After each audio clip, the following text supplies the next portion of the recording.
नाज़रीन ख़बर दी पिया कि मीरपुर माथुर मां घोटकी ज़िले में 2 भाण फैक्ट्रियों खाद ऐं लफ़्ज़ ज़राइत खाते के अमलदार जा छटकाईंदड़ इंकशाफ। ज़िले जा डीलर ॾाढा कारखाननि पारां मिलंदड़ भाण डीलरनि पारां स्मगलिंग करण जो सिलसिलो जारी है। असांजा ऑफिसर गहरी निंड में सुतल आहिनि। गरीब वेचारा सारो ॾींहुं शहर में धिका खाइन था। मीरपुर माथुर शहर में भी साॻी ई हालत। आबादगारनि पारां वधीक रेट वठण ऐं मनपसंद माण्हुनि खे 20-20 बोरियूं ॾियण तां दुकानदार सां मुंहुं मारी आबादगार परेशानी वारी हालत में दरबदर ऐं ज़हनी मरीज़ थी विया आहिनि।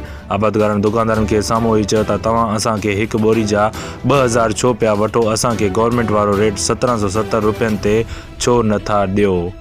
सईद चांडियो, 90 न्यूज़, मीरपुर माथेलो।